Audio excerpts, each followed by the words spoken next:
everybody, and welcome to my YouTube channel, Kate May Modern Day Mystic. We've got lots and lots of things going on this week, but I'm going to start off with the Winter Solstice, midwinter. I've created a tarot spread, but let me tell you a bit about it first. So Winter Solstice is around 21st, 23rd of December, when the day is at its shortest and the dark night is at its longest. It's a time of deep thought and reflection, a time when we celebrate the sun appearing to return after those long nights. The Winter Solstice or December Solstice is the point at which the path of the sun in the sky is farthest south. At the Winter Solstice, the sun travels the shortest path through the sky, resulting in the day of the year with the least sunlight, and therefore the longest night. Many cultures, people celebrate this in different ways. This is a great time to honour Mother Nature and all that she stands for. Back in the day, back at medieval, pre that, it looked as though the world had gone dark for 3 days, a sign that they thought was the end of the world. So they prayed to their gods, and after 3 days the light returned. The soul of God was born, to which they celebrated with their prayers being heard. They sent gratitude with singing, dancing, drinking, eating, spending time with friends and family, gathering around the fire, burning the yule logs that were decorated with mistletoe and other decorations, celebrating Earth's regeneration or rebirth. Now, there are lots of different ways that people do this. For me, we have a lovely little ceremony at our little shop, Mystic Coffee Lounge, where we'll all meet. We'll go outside. We've also got the full moon in Gemini, so we'll go out, we'll do our full moon ceremony, and then we'll come inside and we'll have our yule log, where we each write something personal that we want to send out to the gods, send out to the universe. That gets tied onto the log. It's all biodegradable, by the way. And then that gets burnt over Christmas, but also in milk there, ready to send off for the energies above to listen to what we want to bring in.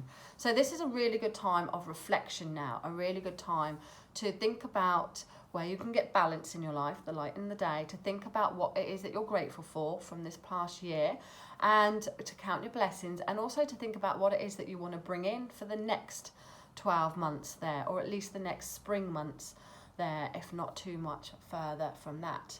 Now, we've also got different energies around this week. We've got the Gemini full moon, we've got the Venus retrograde, we've got Chiron retrograde. We've also moving into Capricorn later on in the week. So we've got it's all going on this week. But this midwinter, this winter solstice is a time to just pause and just stop there. So I like to use this time to really reflect over the last 6 months and be in a place of quiet, peace, as I contemplate my next 6 months there. The celebrating of the Earth's regeneration of the sun that's come back in, associated with health and fertility. So it's a good time to think about your health, a good time to think about new things that you want to bring in. And also we think about our loved ones, don't we? We think about that as Samhain, but we also think about that around this time as we gather with friends and family. We know that this tradition was later adapted by Christian or Catholics into the Christian church, and changed it into Christmas.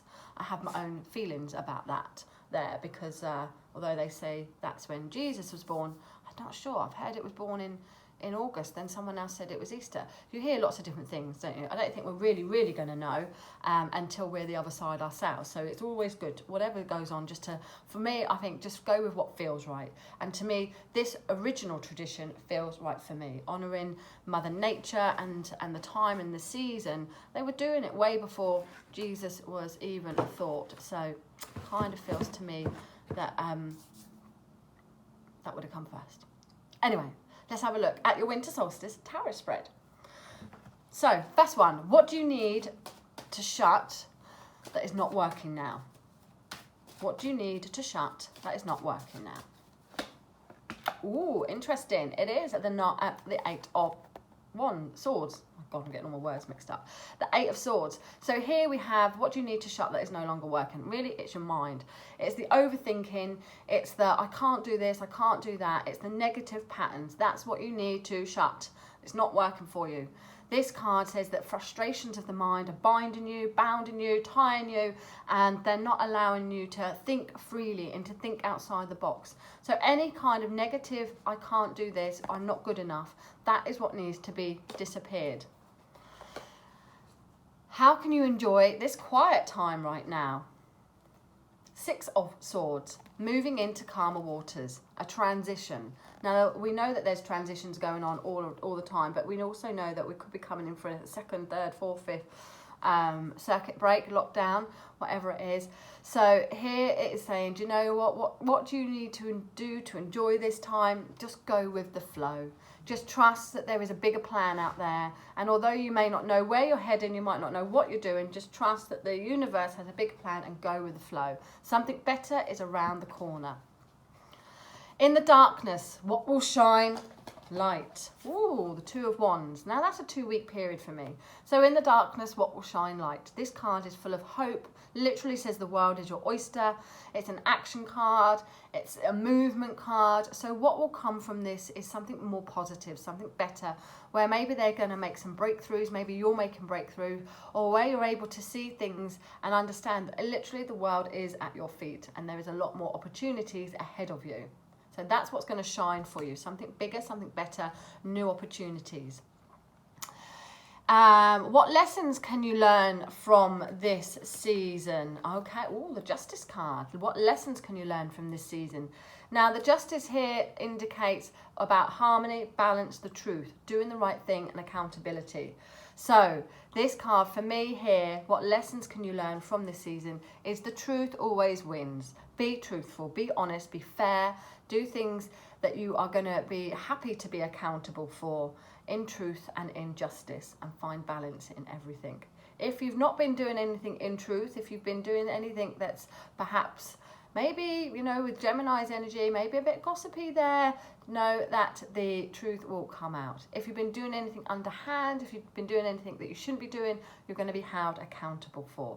If things have been out of balance, this card brings back to the balance, which is great around the winter solstice. Winter guidance message.